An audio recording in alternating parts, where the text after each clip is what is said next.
ایک منطقی سا سوال اس لیے میں نے ضروری جانا کہ اس کا جواب دیا جائے۔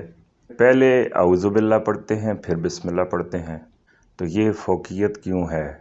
کوئی کتا ہماری جان نہ چھوڑ رہا ہو تو ہم اس کے سب سے آسان طریقہ یہ ہے کہ اس سے لڑائی کرنے کی بجائے اس کے مالک کو آواز دیتے ہیں کہ بھائی اپنے کتے کو سنبھالیں۔ اللہ سے چمٹ جاتے ہیں کہ تو ہمیں پناہ دے دے اور شیطان کو ہم سے دور کر دے۔ غبار آلودہ رنگ و نسب ہیں بال و پر تیرے، تو اے مرغ حرم اڑنے سے پہلے پر فشاں ہو جا۔ کہ اب حرم کی طرف تو نے پرواز کرنی ہے نا، واپس اپنے مرکز کی طرف اگر جانا ہے تو اپنے پروں کو جھاڑ لے۔ اعوذ باللہ من الشیطان الرجیم،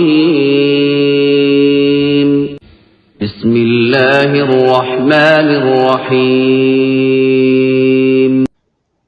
اذا قرأت القرآن فاستعذ باللہ من الشیطان الرجیم، صدق اللہ العظیم۔ سامعین میں سے ایک محترم نے سوال کیا ہے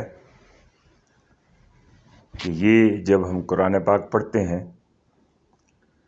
تو اس میں پہلے اعوذ باللہ پڑھتے ہیں پھر بسم اللہ پڑھتے ہیں، تو اعوذ باللہ جو ہے یہ اس میں شیطان کا ذکر ہے اور بسم اللہ میں اللہ کا ذکر ہے، تو یہ فوقیت کیوں ہے کہ پہلے اعوذ باللہ اور پھر بسم اللہ؟ تو ایک منطقی سا سوال اس لیے میں نے ضروری جانا کہ اس کا جواب دیا جائے۔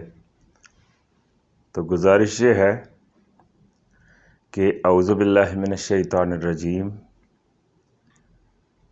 قرآن پاک کی کسی آیت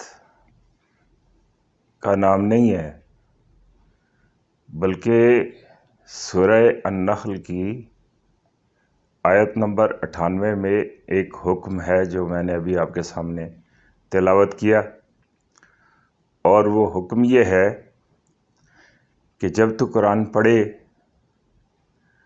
تو شیطان مردود سے بچنے کے لیے اللہ کی پناہ میں آ جایا کر۔ یہ پڑھا کر اعوذ باللہ من الشیطان الرجیم۔ تو اس حکم کی تعمیل کرتے ہوئے ہم جب بھی قرآن پاک پڑھتے ہیں تو اعوذ باللہ من الشیطان الرجیم پڑھتے ہیں، اور بسم اللہ الرحمن الرحیم تو نقطہ آغاز ہے قرآن پاک کا، اور اس کی باقاعدہ انشاءاللہ کسی دن تفصیل بیان کی جائے گی۔ لیکن سوال ہنوز باقی ہے آپ کا کہ یہ ہم کیوں پہلے پڑھتے ہیں؟ وہ اس لیے پہلے پڑھتے ہیں کہ جس طرح اقبال نے کہا نا، غبار آلودہ رنگ و نسب ہیں بال و پر تیرے، تو اے مرغ حرم اڑنے سے پہلے پر فشاں ہو جا۔ کہ اے مرغ حرم، مرغ حرم کا مطلب ہے مسلمان، حرم کو جانے والے پرندے، تیرے پر جو ہے نا ان کے اوپر گرد لگی ہوئی ہے، اور وہ گرد کیا ہے؟ غبار آلودہ رنگ و نسب، کہیں رنگ ہے کالے اور گورے کی تفریق ہے، کہیں نسب کی کہ ہم فلاں ہیں فلاں ہیں فلاں ہیں۔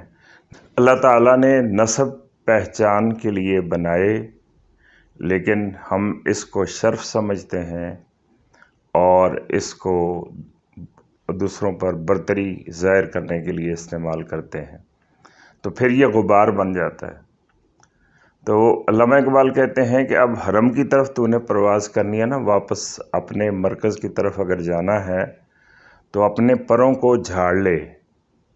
اے مرغ حرم اڑنے سے پہلے پر فشاں ہو جا، پر فشاں ہو جا، کہ تو جب پرواز شروع کرتا ہے نا تو اپنے پروں کو جھاڑ لے، تاکہ یہ جو رنگ و نسب کے گرد جو ہے وہ تمہارے اوپر پڑی ہوئی ہے یہ جھڑ جائے۔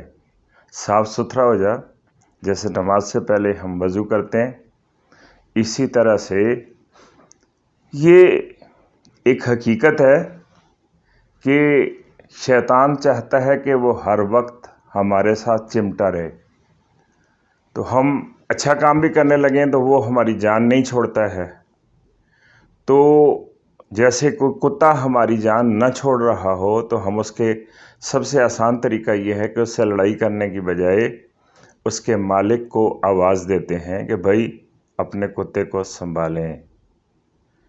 تو یہ ایک مشکل کام ہے کہ شیطان سے بچنا۔